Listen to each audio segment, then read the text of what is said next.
League of Maidens is a waifu editor game designed by three basement trolls who never once met in real life. I relate to this, and I was looking for a game where I could make hot girls with intense jiggle physics. The basic concept of LOM appealed to me, and I spent like $200 to back the development on Patreon, and my name is on the wall of contributors, but sadly LOM isn't very good. As far as I'm concerned, LOM has two major selling points. One, it's about making hot girls, and two, it's also kind of a game. I'm going to critique this thing based on those two criteria, so is it a good waifu making game, and is it a good game? So, let's see. Oh, and it also has a story which I'm sure is great and was the original focus of the game. So let's start waifu editing! Right away, we're presented with an idealized feminine form. The smoothness, the gloss, the... I went into the game as this character, but I noticed a pretty intense problem with her breasts.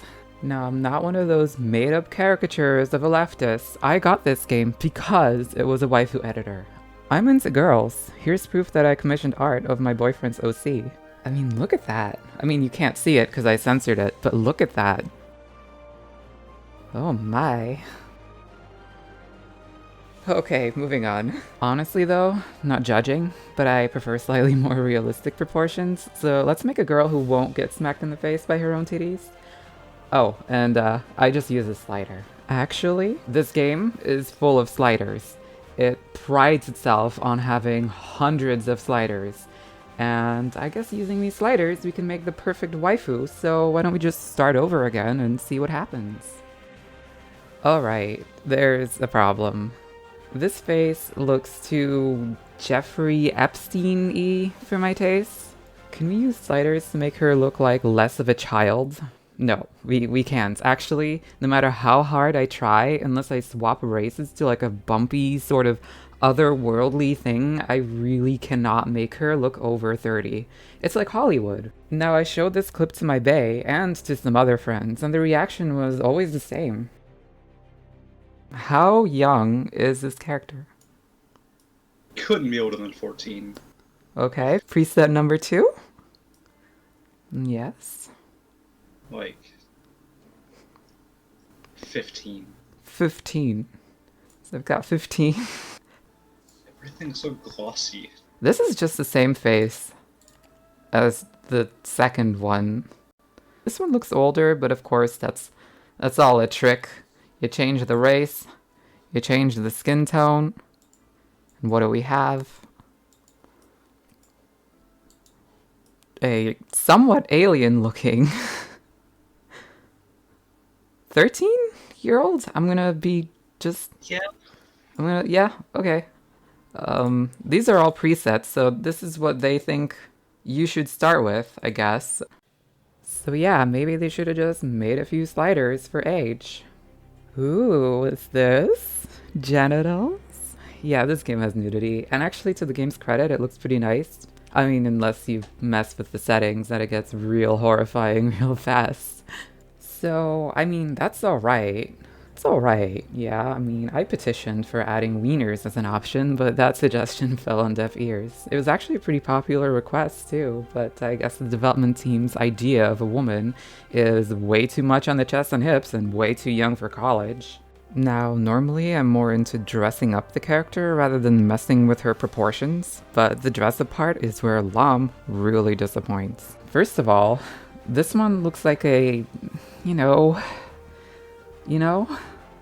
get that one for free as a backer, and maybe that should have been a red flag for me. You know, like a giant red flag with a swastika. The problem is that you cannot mix and match outfits, and it bothers the hell out of me. I want these shoes and these pants and this top in one outfit, but no. Spend 5 to 10 euro dollars on entire outfits or get naked. Which actually you have to pay for, so just use the basic outfit.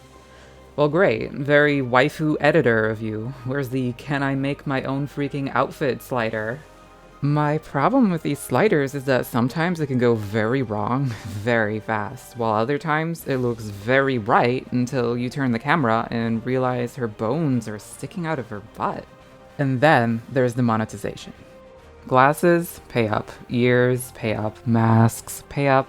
Race changes, clothes. Oh my god, does it cost a fortune to make a character out of your dreams? Or nightmares. Another thing that really gets under my skin is that if you click an item that you don't own, you'll get sent straight to the store instead of being allowed to preview it on the spot. It's really frustrating because there's no sort option of any kind, so any one random misclick makes you go through that whole process, and it happens constantly, at least with me. Lastly, I added up the numbers, and if you were to buy out the entire store, you would end up with about 192,000 diamonds, or anywhere between 350 to 960 US dollars, depending on which pack you get. Now, before anybody says, "You're not supposed to buy out the whole store," I added up the costs to get one girl to look different, and that's like $40. This is leaving out nudity packs or a yearly subscription that goes up to about $100. So now that I Epsteined up a character, we can go into the actual game world and explore this thing based on its second selling point, gameplay. Wow, she does the explosions with numbers, very RPG. I actually can't talk about the gameplay without mentioning all of this crap first though. What do I even click here? We got a roulette, we've got dailies, we've got boxes, we have a subscription plan, energy you spend on stats every hour, fake currency of course to hide real monetary value and circumvent gambling laws. Oh my god, this game's got more Skinner boxes than most mobile games. Every so often, you have to actually run from one room to the next in your home base to get pricked by needles and fight a training dummy. Then, you get to watch these exciting scenes.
Good job! Exciting, right? So, doing this buffs your attack or your health or your defense, and you can only do this every so often, so you'll be running around your home base to watch her go through all of that over and over and over and over. Totally not a chore. Very engaging mechanics. These all take about a minute each, and they can be repeated every hour or so, I think. Also, it costs energy, and energy refills every so often, or you can pay in-game or real-life money to refill it.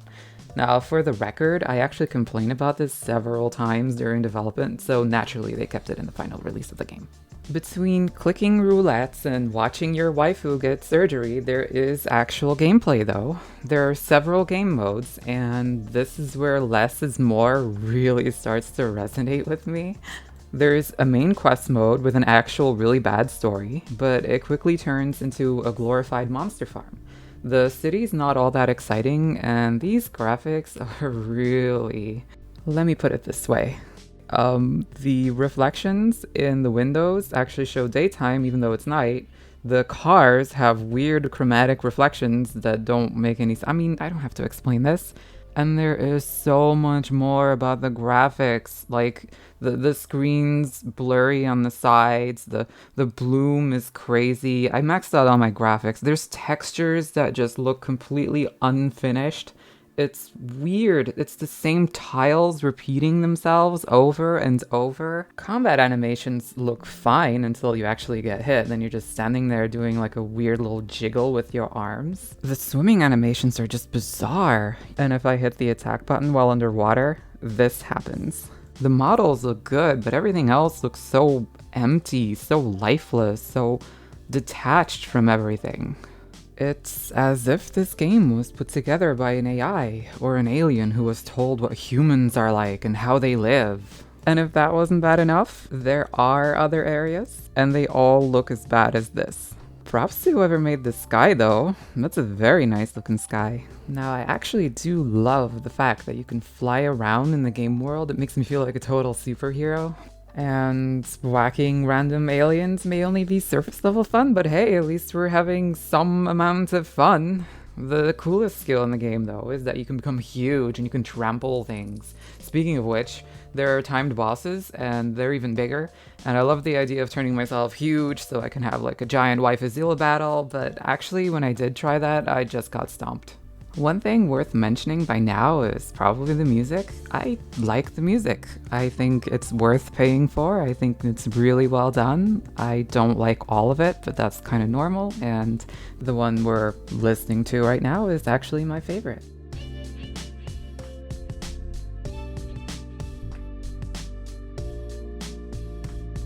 If you're not doing the story mode, you'll be running through a dungeon or playing the MOBA mode of the game. Dungeons are probably the best way to play the game, but that's not saying much when the rest is kind of bad. As per usual, every asset feels like it lacks context, like it's made by various different artists and then shelved into a single space. None of what we see tends to make a lot of sense. It's like it's been put together like a 3-year-old would with a Lego set. It just doesn't mesh, Nathan. Learn to Lego. The cherry on top is the MOBA game where you beat up on tanks and random soldiers while you fight a team of enemy waifus. Again, everything looks weirdly out of place and your interactions with enemy vehicles are bizarre. I'd show it off, but it's gated by the god-awful story mode, and I'm not interested in grinding my way up to a really boring experience. So that's the game, really. But I'm not done yet.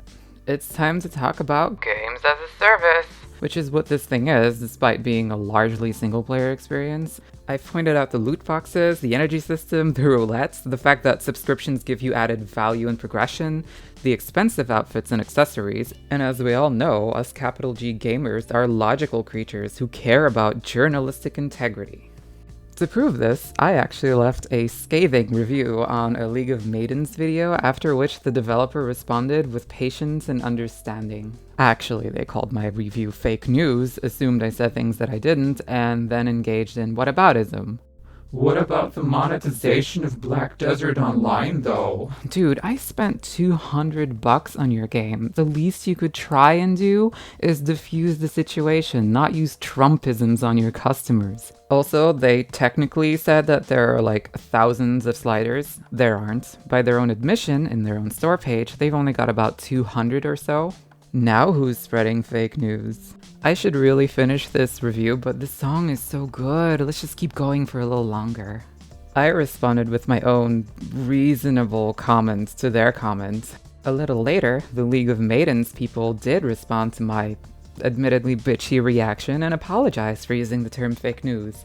And then they said that my claims were easily disproven, so they still felt an urge to go, haha, we win the argument. I then went through some other thoughtful reactions from other educated scholars.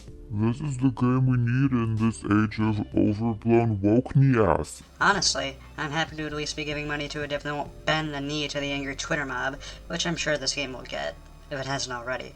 They deserve my money for that alone. And trust me, while the shjwas aren't hammering this game now, all it takes is one games journalist, I hope it's me, to make a post on it, and the mob will follow, with trash woke sites like GameSpot and forums like Resetera.